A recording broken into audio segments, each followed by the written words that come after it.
keeping track of meat on her Oh, phone. yeah. I'm like, what? I can see where Okay. you are, Grandpa.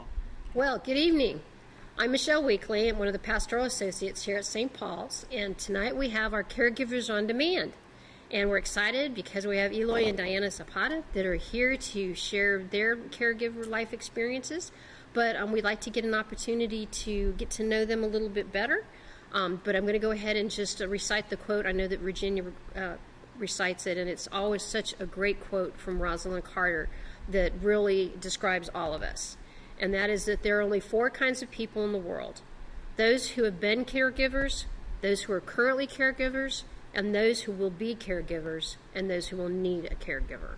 So we're all in one of those 4 categories sometime in our life, and it's just so great that we've got you guys here tonight to just share your experiences and your life with us also, because I know that the last ones that we've had have been just so fantastic, and just everybody sharing and giving that information makes such a big difference.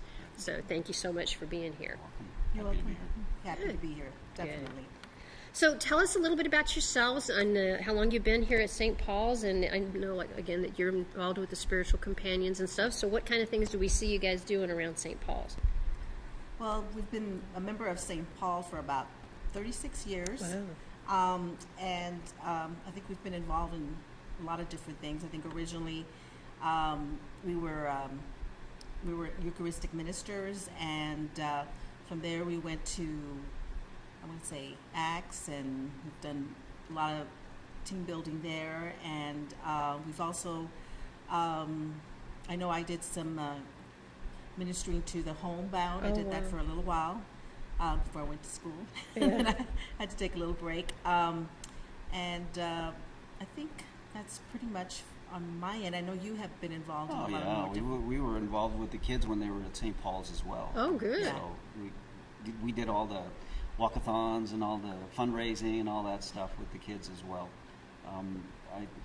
That's when I think I met Virginia, because she was DRE at the time, and then we got involved with Puppet Ministries and Puppet Ministries? the Walshes. Yes. Oh my goodness! That family was part of How our cool. family Yes, as well. that's right. It was a big bunch. So yeah, we had fun with that. Just We whatever. did First Communion also. That's right. Yeah, we did a family group. We had a group that actually we met together for 7 years. Oh, We wow. were together, a family. We met in each home on a Friday, and we'd be doing just having questions about. I'm trying to think of the name of that. Was it a Fire group. The fire group. It was a fire group, and we had a little booklet where we asked questions, and it had little activities, and we did that. And then when the communion went to the homes, we had some people come into the home that were going to be making their first communion. So we went, and they were part of our group. So that was fun. The kids were just amazing. That was a lot of fun. Yes, I'll never forget one of the kids. We did a little clay heart. The clay heart. The clay heart, and Yes. they were making a clay heart, and then They took it home. They put it in water. Exactly. They put it in, when we all got out there, and then we said we're going to put it in water, and when they put it in water, it melted, which actually was a sign for forgiveness. And we're trying to teach how people, like, your heart is really inside of you, but it was a symbol. Very tactile Yes. lesson for children. wow. For children. So Very effective. very, very nice. That is wonderful.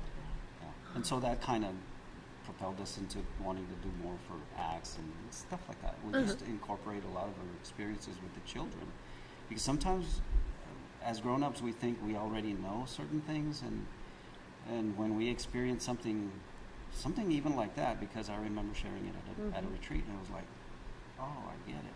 It was like very tactile, even for men in their 50s. Yeah. Was effective. So yeah, it's very rewarding in that way. So yeah, we've been involved. Yes, definitely. Yes. And then how did you end up getting involved in the spiritual companion? The spiritual side of it has always been something that I've enjoyed, and always by happenstance, I think it is, but also from reputation. Guys that I come across ask certain questions, and I just happen to have a feasible answer, and so then other guys would ask, and so it was one of those faith-sharing experiences that grew out of that. And so for me personally, I thought, well, I better get back to class. I'm gonna reach a point where I'm not gonna know what to answer. So that really drove me to find some answers. And when Margie Ruiz started with that same, I think, because she's a counselor, with that same kind of experience in her counseling sessions, she realized that she needed some spiritual help with not just her patients, but also with the community, with St. Paul's community. And so the patients were not really our responsibility, they were hers, but the community, and as far as their spiritual growth, that came to light as we met, because she polled everybody in the community, gathered all the ones that were interesting. There was about 16 to 20. Oh, wow. It all dwindled down to about 12 that were solid. We were together for about 3 years in training, once a month, or every other week. Yes. It was necessary. It was extensive, but we were it was a great group, and we all loved the gatherings, and so we just all kind of learned together. Went to classes at the Archdiocese. They brought instructors. We took classes at Oblate, and they brought instructors, and we had quite a rigorous experience with that, but it was fun. We all found it very rewarding, in that we were growing in our, not just in our faith, but in our awareness of how some things could be answered, and some mysteries can be left alone, you know, because there are some things that we just need to give time to come to terms with, or to find answers for. And so it's all kind of pretty much melded into this spiritual companioning type role that some even took further into spiritual direction. So. Yes. But that's a little more rigorous, kind of college-bound type courses, and they're expensive. So, yeah. But we do have a couple of spiritual directors now. So That's fantastic. yes. Wow. So tell us a little bit about your family, and how many children do you have? And We have 3 children. oh, Yeah, we have Eloy is our oldest, and then we have Vanessa, our middle child, and then we have Ilana. So they're all grown up. They're all, they came here to St. Paul's school from 1st to 8th grade, and then they went and moved on. I know my son went to Holy Cross, and Vanessa graduated from Providence, and Ilana went to Holmes High School. So they're doing good. yeah. Yeah. Oh my goodness. They're very individual minded. They're very strong, and they're pretty good leaders of the community. I mean, That's wonderful. they're in their profession. I think they like what they're doing, so they're doing well. That's Now, Vanessa is another deal. She's still home, and she will be in our care for a while. So Vanessa's the one that you guys are a caregiver for. Yes. Yes. Yes, pretty much I am, because I stopped working in 2013, so I've been 2008. Yes. Wow. 2008. I stopped trying in 2013. It was just too much. So now I dedicate everything to taking care of her. So my time goes with that. Any extra time, even when Diana helps, I can get away, and I do help with retreats and whatever. It breaks that. So that's good too. Yeah. So it's still got both of y'all involved, because you're a nurse. Yes, I am a nurse, and being a nurse and having Vanessa go through this ordeal. I mean, when after she was 19, I mean, it was pretty much she had a breakdown, and being a nurse, I did a lot of teaching, how to tube feed her. There was a lot of going back into my nursing and trying to help him and help me too, because it's, I do it as a nurse, as a hospice nurse. I do that. I mean, I did teaching in the home with a lot of different types of things. I found myself doing the same thing with my husband, and I was going like, okay, do I need to back away because, he's my husband, and he's, we're parents trying to help Vanessa, and so we had to kind of learn to work together and do that, because it's something that you don't want your child to go through, and you're not expecting it to happen, but it happens. And I think what has helped us as a couple is that we have a lot of faith. We have a lot of faith and love with each other, and we have the love of Christ. We have the love of our family, and we had a very strong community here at St. Paul's. We had a lot of friends that were very supportive and checking up on us to see how we were doing. That really made a difference for us being all of a sudden we were, full-time caregivers with our child. And then we had to make decisions, like Eloy stayed home, and we decided I was going to continue working because Vanessa could not be left alone. She went through different stages where she was really, really sick, and then she, went to a point where 7 years, I think, or Yes. where she wouldn't eat or drink or speak. Oh, no. It was very heartbreaking, very heartbreaking for all of us, because I can remember sitting with her trying to get her to read, and she was reading, and then a month later she couldn't read There was anymore. nothing there.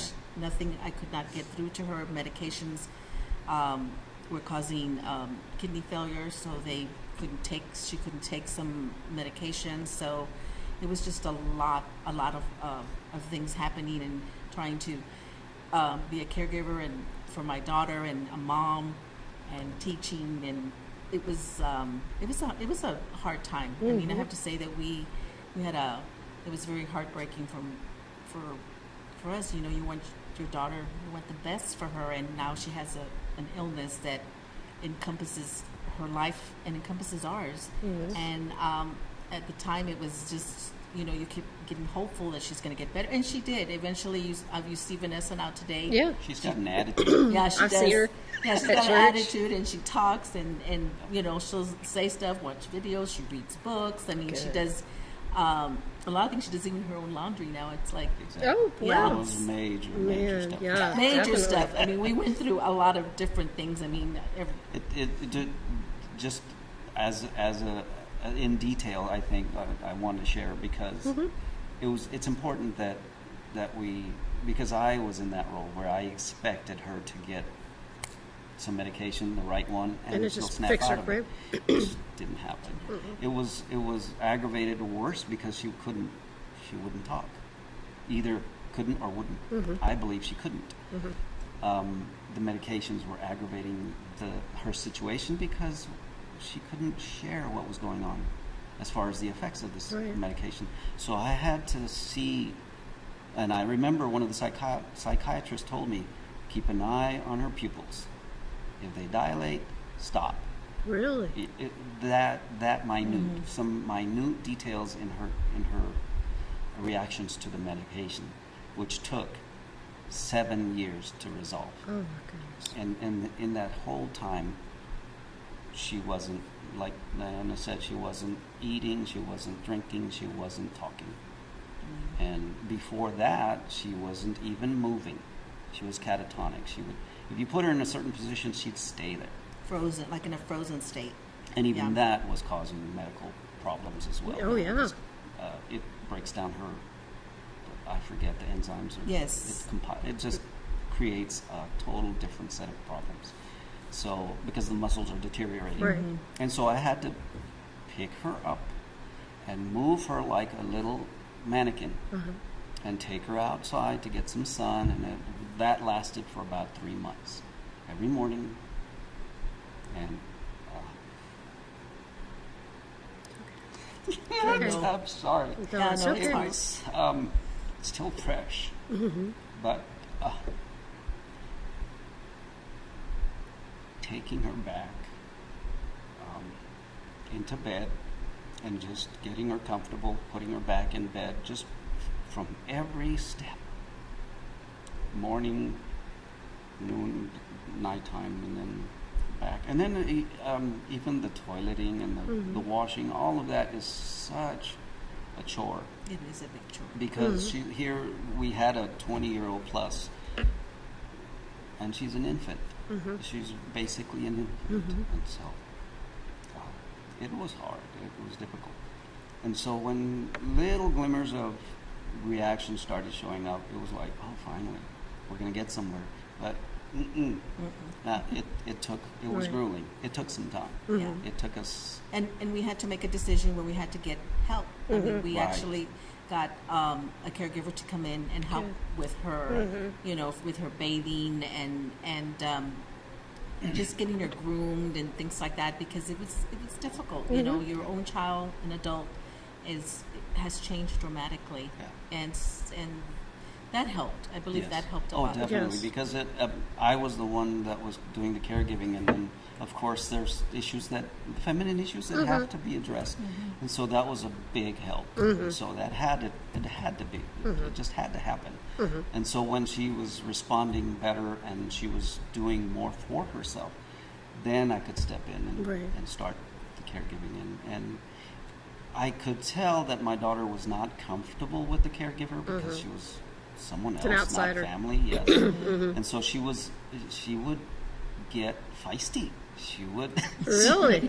yes, and the caregivers that were with her would react in a way that was, I mean, it's normal to not put up with it. But she would insist, no, don't, but she wouldn't speak. And so I was picking up on those cues, and finally when she was okay with doing her own bathing, and I would ask her and she would respond with head nods. I said, okay, I'm gonna take you up on this. You're gonna do this, you're gonna do this by yourself. And so that took on a better, it was much better. Yeah. And it was kind of like a development stage for her as well, because she needed that. She needed a challenge. I think. And so I learned that, because in our situation, she was, of course, 20-some years old. She had experienced independence before, and this dependency that she was having to go through was not agreeing with her. And so that was a challenge. And so I would challenge that, and it took a lot to hear and listen and see, because she wouldn't speak. So little Jeez. little cues, little physical cues that she would use, and I was like, you had to observe, you had to listen, and so it helped. It just, she got better and better and better, and the better she got, the more I pushed, and the more I pushed, the harder it got for her. But she I think that was a the big challenge. It was a big help. And then when 7 years later they realized she was writing notes, and when she would write specific notes, the doctor could ask specific questions, she would answer. Oh, wow. And so finally we got the medications correct and introduced the right ones and the right dose, and she started speaking. It's Because amazing. one word at a time, and Oh, I'm then, sure. and then she created sentences, and then it went from there to now, where can be a pain in. Yes. Where She are can you? voice her own opinions now, right? Yes. And she has her phone, so she can call me. She can and- call like, where are you? Yes. Yeah. It's been great. Oh, And the experience has been one of those. I look back on it where I was bringing her down the stairs back when she wasn't speaking, and I remember the image was so vivid of Jesus and Simon, and where Jesus just couldn't do it anymore, and I was walking with her down the stairs, and I got this such vivid image of Simon and Jesus, like, oh, thank you. It's like, wow. One of those Right. rewards that you just don't expect. Just a reminder that he's there And with you. Yeah, that he's speaking helping of you. Images. I remember when she was first getting sick, and she was at the hospital, and one thing she really said was, pray. We need Yes. to pray. Oh. And I mean, even herself, she was spiritually trying to say that, prayer is very important, because we had always been praying. I mean, with our groups and everything, and that reminded me that was something that I'll never forget. One of the things that I learned from you was that the hearing is the last thing to go Yes. when they're losing Really? their senses. Hearing is the last thing to go, because she had been in a coma at the time. And so I was by her head. I said, what can we do for you, sweetie? Tell us. Because I knew she could hear. And she just put her hands up. She was laying in bed and she put her hands up. It was beautiful. Yeah. So we just spread the word. Yeah, oh, yeah, definitely. Yeah, yes. And that helped a lot. It was something that definitely we needed a lot of. Yes. And I don't think I know that the support that we got in prayers from the community, major difference for us, major. I mean, I when I go back and think about it and pray, I mean, it's like, that is what's important. Prayer is very important in being a caregiver. I mean, being a nurse, I saw that in when patients were in the home and we had families, and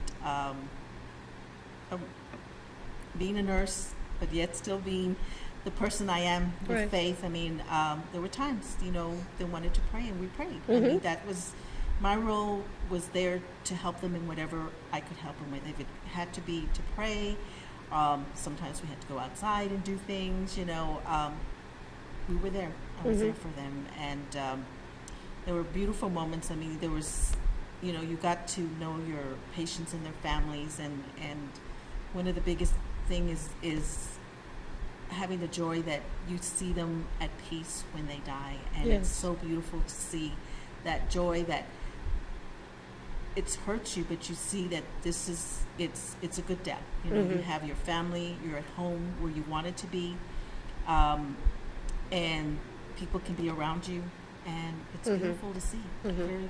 In our case, because we lost your mom, and as she was passing, we were at it was a nursing home, correct? It was a nursing We were at home. the nursing home, and family was around, and at first it was difficult, because we think they're hallucinating, but it's not. We know it's not hallucinating. We know they see beyond. We just can't see it. But to see the smile, to see them finally recognize someone they love, to know that they're accompanied in their passing is beautiful. It's just so beautiful to see. The family's there, friends are there, and when you see the joy in their faces, because it is a joyful moment. It And is. it's just going through that threshold is major. But to see it, wow, it's something else. It really is rewarding. So, but how old was Vanessa when, because she was already an adult when this Right. happened? She was about 19. About 19 when it started. Yes. Yeah. And what happened?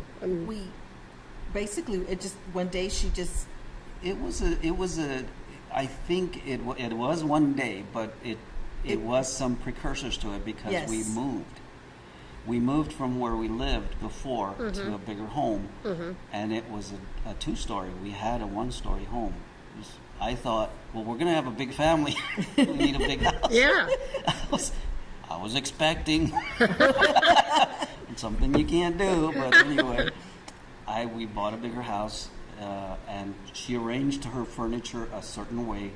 I should have gotten that. I just wasn't experienced in it. She put her furniture exactly the way it was in her old bedroom, and it didn't make sense to me because of the closet. It was blocking the closet, and I said, "Look, it needs to be this way." No, she pushed it back. So one day she was not in her bedroom. I rearranged her furniture. She comes back, and nope, she fixed it. But the crisis really happened when she had this habit of taping VHS tapes of her favorite shows, so she could rewind and watch herself. Right.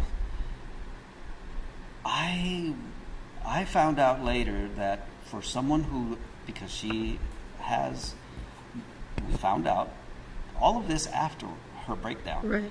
that she was probably dealing with Asperger's. Oh, okay. And it's a spectrum of autism. Right. And autistic tendencies don't need necessarily debilitate a person. They can be highly functioning autistic people, extremely intelligent, extremely functional, but they have that trigger that no Right. one knows about, and if they come to terms with what it is, they can guard that. Autistic individuals can guard those things, but we didn't know. And so, No.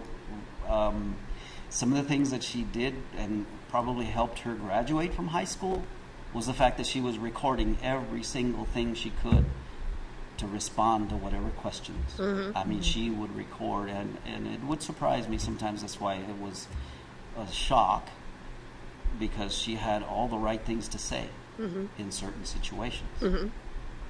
I mean, over the top, hilarious responses that I don't know where she got them from, but they were recorded. And all she did was just play them out. And it was amazing. It was just a strange experience, but it left us off guard Yeah. because we didn't know No. that's what was going on. But one night she was just tearing up her VHS tapes. Evidently, she was done with them. She was tearing them up, pulling out the tape, tearing the box open, pulling out the tape. And I said, "What are you doing?" I said, "You know, you can sell those, or you can keep them for later, or whatever." And then I noticed she was urinating on herself. And I thought, what is this? I have a brother who works with mental illness, and he's kind of like a trainer. I haven't asked him, but he works very, very effectively with special ed. He was a special ed teacher. Oh, wow. And so he's got experience with a lot of those, Right. a lot of those issues. So I called him up and I said, "What's going on here? This is what happened. It's just she's having a crisis. We need to go see a psychologist right away." And so we did. And that started the ball rolling. She was 19. Her regimen was different. Yeah. Her location, her home was different. The expectations were different, higher. Right. They were higher because she had graduated from high school. I She was an expected adult her now. to go Yeah. to college, to take up a career or something. And it all just compounded her anxiety and just. Yeah. We had some deaths too that I think And yes, affected. exactly. Oh, yeah. Yeah. More Yes. change. Yeah. So My mom had it was died. all It was all kind of trauma. trauma at the same time, and it triggered something in her, and she was not the same after that. Never the same. But one of the things that, like I said, I remember Vanessa just in the regiment. That was one of the key things. Like, you had to do things a certain way, Yes. and if you didn't do them a certain way, she would not Yes, respond. no. It would be so much anxiety, or something was going on with her that she could not even. A certain way she goes into the dining room. You know, she always goes the same way. To this OCD. day, yeah, it's an OCD. It's Yes. like, and like you said, the regimen completely changed. You know, she had a different house. She had graduated. She didn't have that routine of going to school every morning and getting dressed and moving forward, and she knew what to do. But now all of a sudden, she was expected to make some decisions on whether, like you said, going to college, going to get a job, it was Too much. for her.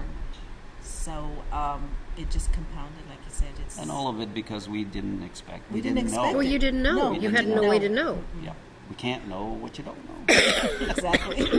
Yeah, it's one of the phrases, and ever since I mean, actually, it's been about 5 years since I joined the National Alliance on Mental Illness, ANAMI, because one of Margie's suggestions, I look into it, so I did, and I took one of their classes, the family to family classes, very very rewarding in all of the different issues that we should expect, and all of the ways that we can respond better to those particular situations with mental illness. Extremely helpful. Brought down my anxiety levels so much more, and I realized that I needed to get back, and so I got involved with that. I trained as an instructor for family to family, and so I've done some classes with that. I had a couple classes here at St. Paul's, a couple of classes at Guadalupe Church, and it's all gone Zoom now, so Yeah. I'm in the process of going through that training because it's different, Right. and trying to get back to it. Not in too much of a hurry, but because it was a bit, it was busy. Mm-hmm. It was busy, and that was just about 5 years ago because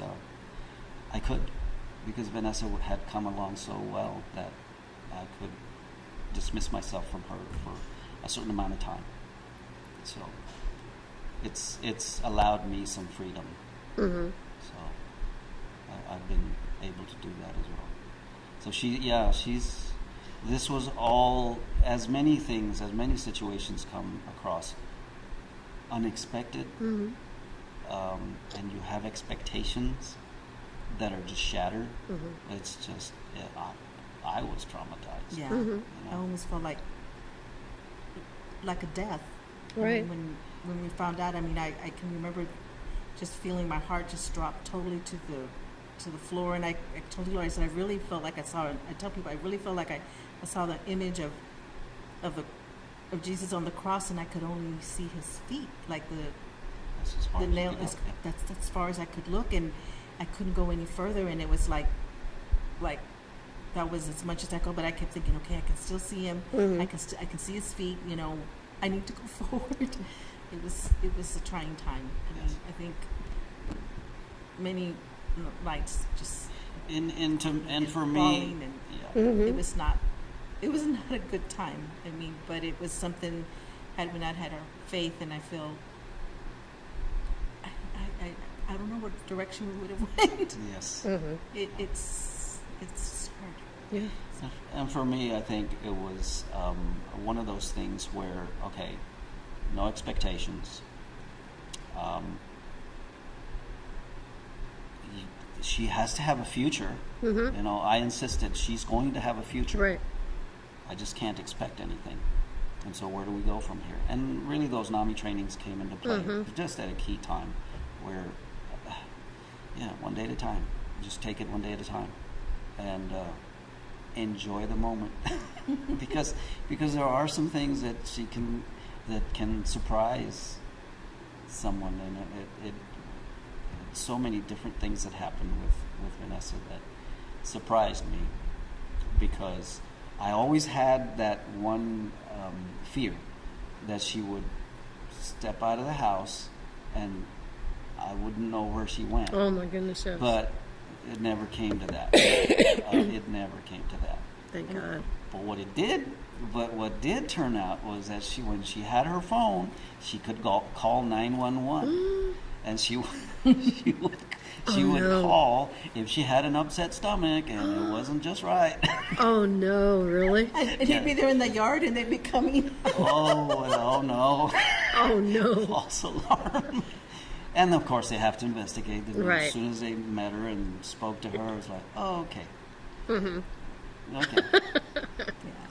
But yeah, those were, they were,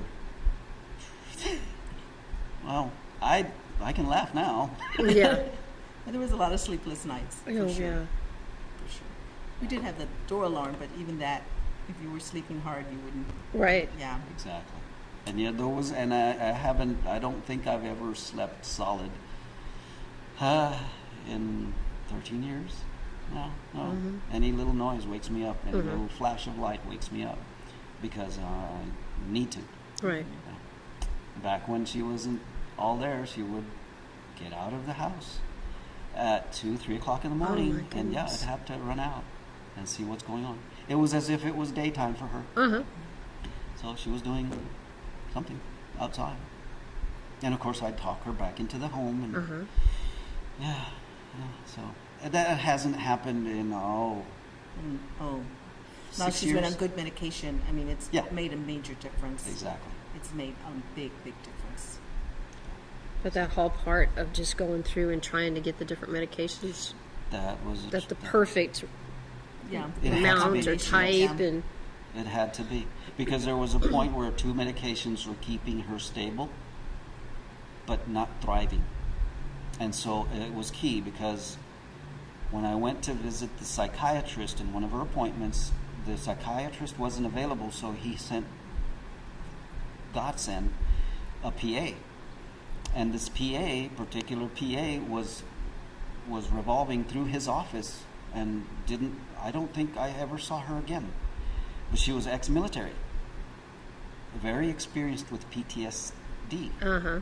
And as soon as she saw Vanessa, she said, has her PTS been addressed? I said, no, didn't even discuss that. Uh-huh. I said, I'll be right back. She went to talk to the psychiatrist, came back, said, we're putting her on some medication for her PTS. A week after, she started voicing.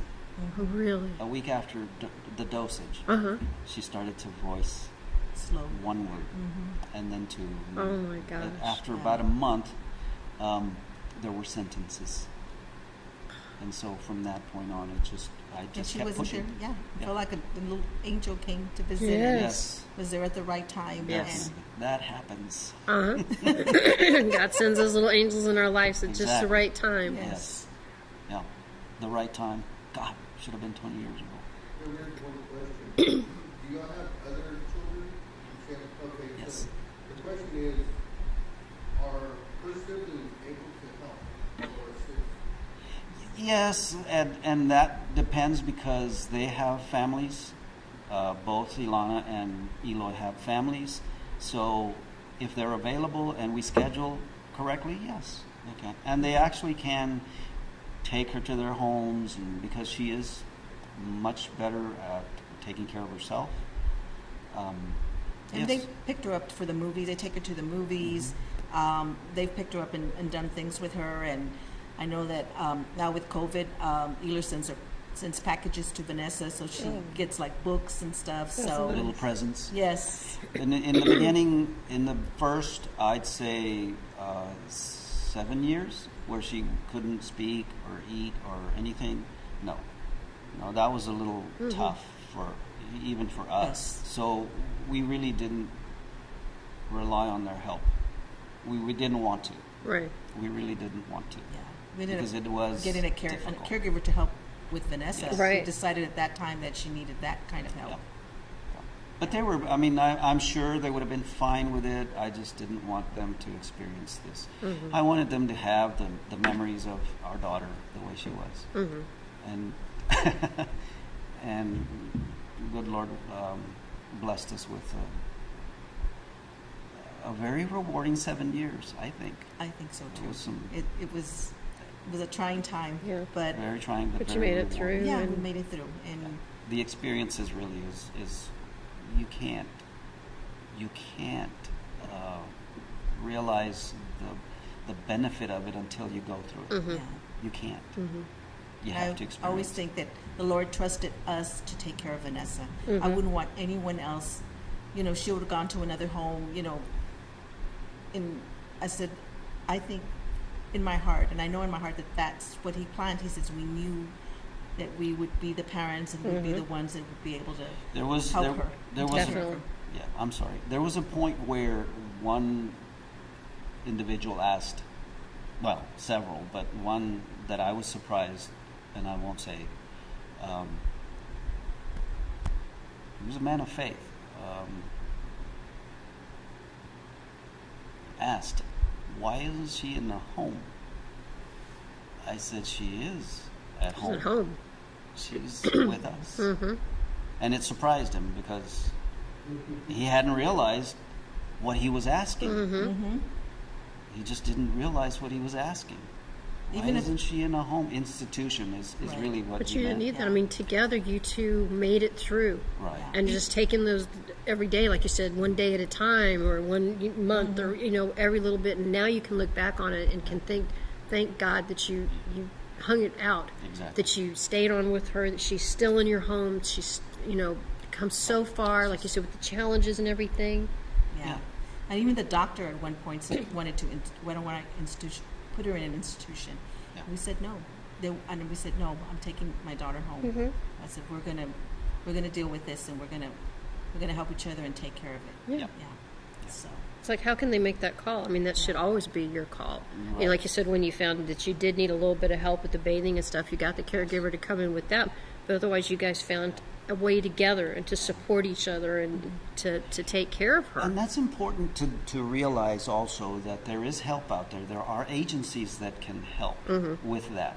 I know that Vanessa, when she qualified for SSI, there were options, so many options. Now they're limited, but it is a help. And I know that I was called upon by an individual, a friend, whose husband was experiencing symptoms of dementia. And she didn't want to institutionalize him, but she felt that she needed some help. And I suggested, if he qualifies for SSI, if he's a qualifier, then you need to look into these agencies. And so she did. It's caregiving agencies that they're not probably more than 4 to 5 hours a day, 5 days a week, but it's a big help. Oh, yes. Yeah. It's a big help. So, and I think she took advantage of that because she didn't even have a clue. She didn't even know that was available. So how do you find out about these agencies? Well, through SSI, So you're going to apply for the SSI for Yes. the you person? have to apply for Right. it, and our experience, because I had a sister who was a paralegal who advised me, it's going to take a few years. You need to see this lawyer and ask him about it. So I did, and we applied, and in 6 months, I think, yeah, we got it pretty We quick. were That is pretty Yeah. quick. it was fast Yeah. because of the situation, I guess. And once we got that, we got involved with the doctor, and I mean, he gave us orders to get the caregiver. Right, Yeah. So Wonderful. talking to your physician also is Yes. very helpful. because they know. They know what Yes. needs to be done in order for you to get help. Right. So, Yeah. There's a lot of things, there's a lot of options that we just don't know because we've never faced this situation. So just ask Yes. questions. As bizarre or as crazy you think it might be, and it's important to listen to the answers because the trauma and the confusion and the anxiety is so great that you have, and write it down. Definitely write Write it it down. down. We've Because you talked will about that forget- before. Yeah, you will forget.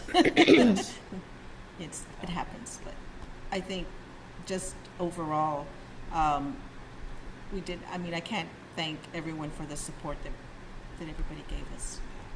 It was really tremendous. Whether people would say they'd be praying for her, and I'd, see people at mass, and they'd always come by and say, "I'm praying for you, Oh. Vanessa," and it meant a lot to me. Oh, yeah. It really meant a lot to me. And some folks really can't express their sentiments or just cannot.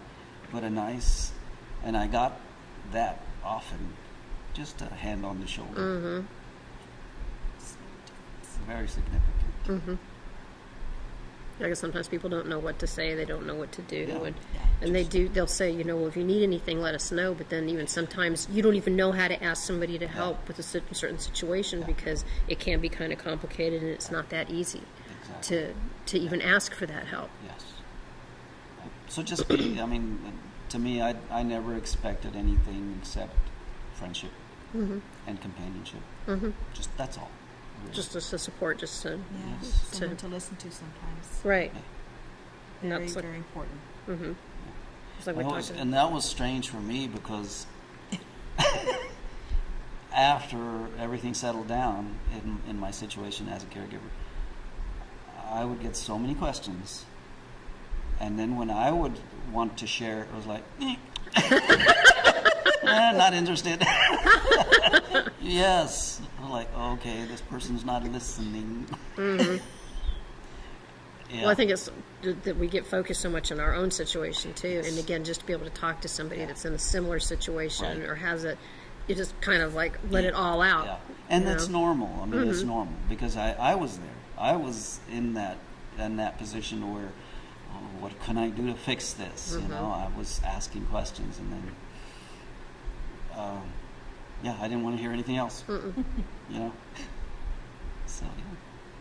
So then tell us a little bit more about NAMI, because I know I've heard about that before. And so people that have situations with mental health issues, how do they find out more about NAMI? And again, you mentioned a little bit about what they could do. So It's basically a compilation of every scenario or situation that might come across in a situation when you're dealing with a family member, even a friend or a relative who is dealing with mental illness. It doesn't matter what the situation or what the mental illness is, because it's a big scope Right. of, and these the particular training sessions that I was giving or classes were 12 weeks long, every Saturday or whichever particular day of the week for 12 weeks. And then, of course, there's your graduation. It is interesting to see in our class, which is family members with a member who's dealing Right. with mental illness. They come in the first day of class, like, don't know what they're doing here, don't know what to expect. It's frustrating and it's just a waste of time. And there's all these attitudes come out when you start. But you can see it in people's faces.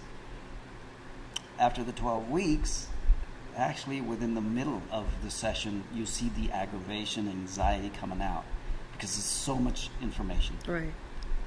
And the information that is compiled is reviewed by medical directors, by psychiatric institutions across the coast, from east to west coast. It's gone through rigorous reviews. And all that material that we present from NAMI has gone through some very rigorous reviews. And so everything is up to date and pretty exacting in what they share. And so it's very rewarding and it's up to date. There's no misleading anything as long as you're listening to this. But at the end of the 12 weeks, there's joy. Right. Because they've come to terms not only with what they were faced with or what they're facing, but what they have to offer now. Because they realized I can do this too, Right. you know. They're not alone. It's that aha moment where I'm not alone. And really basically NAMI is a channel for availing people with whatever their situation is to a training course that may be scheduled or coming up that suits their situation. If it's a parent with a child, there's a course for that. There's courses for an individual who's experiencing mental illness where they can go and share and grow from that. It's called peer-to-peer. NAMI Basics is for the parent and child. And Family to Family, which is the one I do, is for anyone in the family who has a family member who has mental illness. And so it could be a past family member, it could be present, or it could be now they're having to deal with being a caregiver of this person, Right. you know, or wanting to, but not knowing what to What to do. expect. These are great courses. And then for the schedules and whatnot, there's an office here in San Antonio that you could call the number. It's local. I'll answer the phone Monday through Friday, and they need volunteers. Well, that's important. We need volunteers. That's all they have is So- volunteers. What is NAMI? What are the initials? It's National Alliance on Mental Illness. Okay. So you can Google it and find it Right. then. Yes, but I do have their number, and I never memorized it, so I can That's give all it right. to you right now. So National Alliance of Mental Illness is NAMI, N-A-M-I. Yes, and their phone number is. I passed it. Their number is 210-734-3349. Could you say it just one more time? The number is 210-734-3349. So that's also available to you. So Yes. It was a great help. I really did. What's that called again? it's NAMI, National Alliance of Mental Illness. Yeah. And their San Antonio office. So yes, I've gotten an opportunity to work with them before, and with different cases we've had, and so that's a wonderful organization, and it does make such a big difference. The NAMI Walks, I believe, is coming up. Oh, Yes. And it'll be virtual.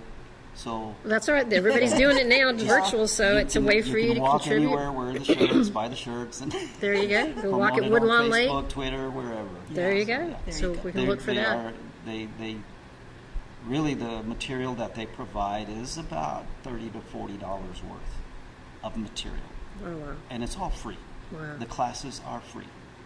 So, yeah, they rely on donations and volunteer help. So, So when They he have it in gets Spanish too. oh, do Yes, they? we- Wonderful He- Spanish he also. did a Spanish one. yeah, sort of. I Yeah. He tried. had good help. He had a good I help. had a great assistant. Good. Actually, several. So Good. yes, we're starting it in Spanish too, and all the material is being compiled right now to bring it in and have it available in Spanish. Good. Exclusively in Spanish. Good. Because that's a part of our one of our I guess handicaps as a NAMI organization is that we don't have it in Spanish. But and the books that we did have were limited, and the individuals that could, because these are very technical terms yes. and they're in Spanish. Right? They can be tongue twisters Oh, if yeah. you're not used to it. So, yeah, it was a challenge. Yes. But we got through it, and the individuals were the same experience. They come in just beat up, and they go out with Joyful. a smile on their face. It was beautiful. It was. wonderful. I got to go to one of the gatherings at the end. Oh, And they good. have like a little. We celebrate. Yeah, they celebrate. They bring They food should. and Potluck. potluck and and everybody seemed happy. I mean, Oh. it was like they had bonded, together. And I had seen them in the beginning because I helped set up I'll go help set up the coffee for them and kind of did a little, A snack a little tray snack table. table, and I would get that over, and then I'd go home because I'd take care of Vanessa, and he'd have the classes, and I did get to see them, and they were kind of nervous, kind of like not really wanting to share, but at the end they were all sharing and hugging each other, and it was beautiful to see that I got the feeling that they were not alone, that they had someone else was going through it, and it's good to know. It was beautiful to watch these previously strangers bonding and leaving the building and staying in the parking lot till I don't know when, because I had to We leave. had to go. Yeah, Yeah. it was great. It was great because there is the stigma in mental illness is so great. Yes. It is so great that it stifles anyone from even talking about it. And that's just wrong. It's a medical condition that needs to be addressed. Yes, definitely. It needs to be addressed. That's all. It's challenging, but it can be addressed. Right. I mean, it's not a quick fix. No, No, not at all. No, I learned we know that. that. Yes. Yeah. Yes. But, yeah, it's beautiful. And it's not debilitating. I mean, people can have their jobs. I know I've met doctors and Oh yeah. all sorts of professionals who have a mental illness. Right. But It's it can cool. be controlled It can and be. helped, and Yes. Well, thank you both so much for sharing all this and all the information, and I'm sure it's going to be so helpful for people out there that just don't know what to do or how to handle the situation, or feeling like in the beginning, like you did, and you just feeling lost and not knowing each day what was going to bring. And I've seen Vanessa at Mass and everything, and it's just so good to see her because I didn't know about your story and what all you had been through, and so it's amazing. She's just doing so good. She is. So it's been quite a blessing. Character. Oh, yeah. But let's check. Marcus, did you have any other questions or comments that anybody had made? Most of the comments have been thank you for sharing. You're both blessed people. You're a blessing to your families. But I've been giving you all the questions. Well, then we'd like to just let you also know that our next session will be November 5th. And we have 3 of our current caregivers. We've got Melissa Macias, and she's the one that does our Hour of Mercy a couple times during the week. And then 2 of her friends who are caregivers also, Adriana Vinton and Tina Garcia. So we're excited about having them join us also to give us some more information and another view of how this does affect our lives, and how we do step up when we do become those caregivers, and we do have these tools that help us to make through that we don't always know about also. And and hopefully we can also get you guys to come back again and keep us posted on Vanessa. And so we're excited that you guys were able to spend the night with us today. And Thank you. is there any other comments you'd like to make or anything before we finish? No, just have a backup plan. I think when you're going to do something like right now, Vanessa's at home by herself. She has her phone and she knows where to contact us. Yesterday we went out on a date, and I knew it was going to be an issue for Vanessa because she doesn't like to be alone very long. So I thought, okay, she likes ice cream. Oh. So I got her a bowl of ice cream, and I said, guess what I'm doing today? Of course, her eyes couldn't get away from the ice cream. By the way, honey. So, yeah, I gave her the news, is how long you going to be, what time you're going to be back, and all this, all usual questions. I said, yeah, okay, yeah. Have your phone? Yes. Bye. That's wonderful. And that is important. You need you need to get away. Exactly. It's important for us. Like we had a date night yesterday, and that was nice. And I think that's important. Oh yeah, because you need that time too. Yeah. Definitely. I mean, even if you had somebody come and sit with her, or just watch TV or something like, Yeah, because you like to exactly. sit, got her brother and sister or something. Yes. So, but you guys need that time too to just That's be one together. Thing, yeah, that's one thing to remember. Anyone that's doing caregiving is you need that break.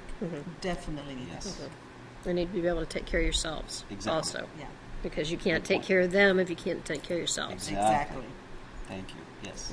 Okay. Well, thank you so much. So, Eloy, would you close us out with a prayer? All right. Let's put down here. And I think one of the key things I learned, not just from caregiving, but also in the spiritual companioning, that it's important to listen. It's very important to listen. Listen more than we speak. Remain calm even when others are in chaos. Stay clear and focused even when no clear direction is apparent. Value people exactly as they are and not as we think they should be. Be with people who are suffering rather than trying to have all of the answers or explain that which ultimately is a mystery. Let go of the temptation to show only the clinical and professional side and hold back the personal and human side of caring. Healing presence is not about doing something, it's about being present. And when we enter this vulnerable state of simply being with another person who is in pain or in sorrow, we experience the healing power of God. And so we pray. Good and gracious God, you are the source of all healing. In you we have a share of the wonderful ministry we call healing presence. Today we pray for caregivers, that your grace moves through each of them to reveal your healing touch, your compassionate glance, your consoling words. Bless them in a special way today and strengthen them so that they might continue to be your healing presence to others. We ask this in the power of your holy name. Amen. Well, thank you so much, and thank you for joining us, and we'll see you back on November 5th.